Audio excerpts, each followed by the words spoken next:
right, man. It looks like the Seattle Seahawks cut Quandre Diggs. I'll talk about Jamal Adams in another video. Former Lion. I mean, he was part of the trade brigade. And Matt Patricia got here and got rid of all the talent. A lot of the secondary guys, the DB guys, Quandre Diggs and Darius Slay didn't like Matt Patricia. They was questioning the scheme, talking about why is we running this and why we not running that. So instead of, he explained it to them and they just wasn't feeling them. I mean, he told Darius Slay to stop, sucking another dude's private area. You know what I'm saying? And anytime you got somebody that's short, in fact, they definitely got a complex, especially in the locker room, for sure. And he traded away Quandre Diggs. We watched Quandre Diggs grow from being a nickel back to safety / nickel back to actually really being the fan favorite. I mean, he could really hit out of Texas. This is one of our really mid to late great draft picks. I mean, Willie Young was another good one. Got Willie Young like the 6th round. He was very productive for a 6th rounder. Quandre was what, a 4th, 5th rounder or something like that out of Texas. Undersized DB, played nickel, and then we flexed him at safety / nickel. I mean, everybody loved Quandre Diggs. You know what I'm saying? I mean, they basically forced Glover Quinn into retirement. Everybody loved Glover Quinn, Quandre Diggs, Darius Slay. You know what I'm saying? And one should argue Diggs and Slay should still be on the Lions, but it is what it is. Shout out to, Darius Slay for getting the title, winning the Super Bowl. Even though he said that whole ass shit about the fans in Stafford, I ain't like, to be real. I didn't like that at all.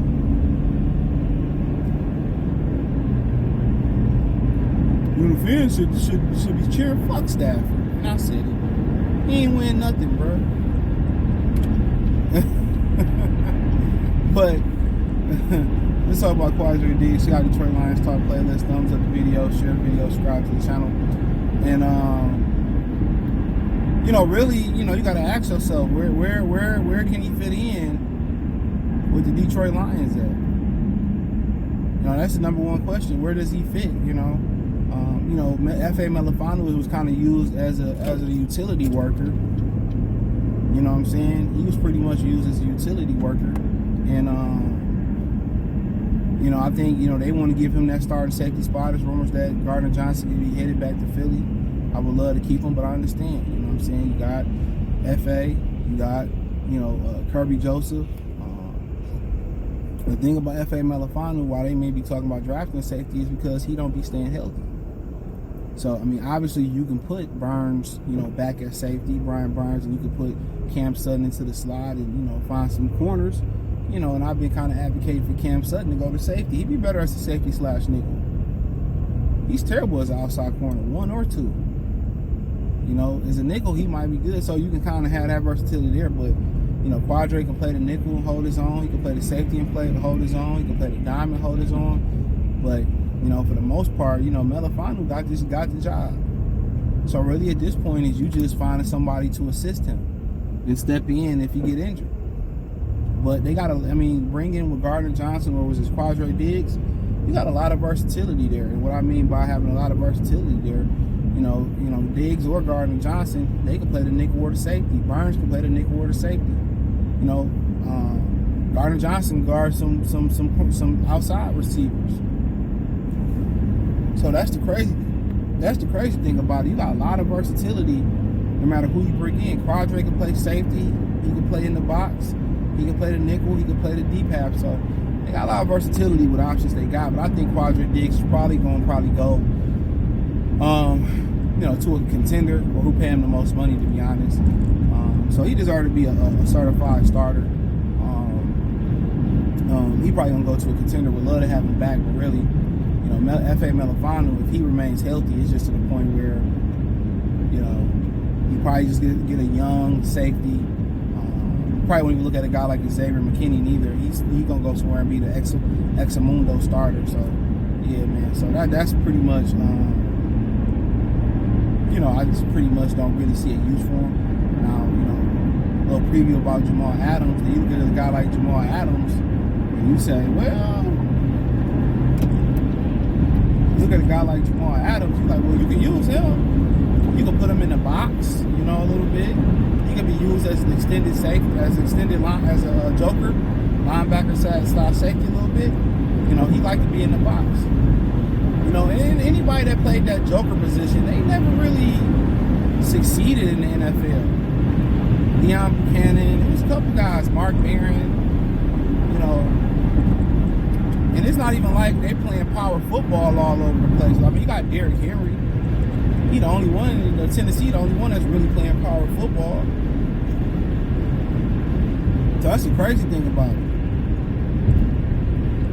But you gotta understand, when you in that box, when you as a linebacker in that box, boy, you gotta pray your defensive line allow you to flow sideline to sideline and fill those holes.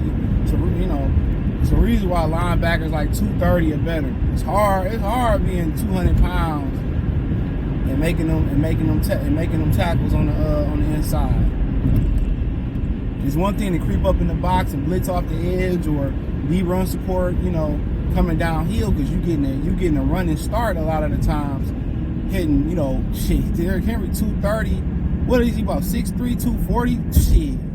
You're gonna need a running head start, and you gotta get lower than he getting. If you don't get as low as he get, man, oh man, you ain't taking that beast up top. Not without grabbing his face mask or what you call it? The collar, what they call it? The collar tackle, the one that Roy Williams, the safety, broke T.O. foot in. So, a horse collar. Yeah, without a horse collar, you ain't bringing that big beast down. Maybe Bob Sanders, but you know Bob Sanders gonna knock himself out the game himself. So, but yeah, but I don't see Quandre coming back. I see them probably finding a cheaper safety or drafting one, you know, as insurance for F.A. Melifano, you know, being injured so much. I mean, he's been injured since he got here.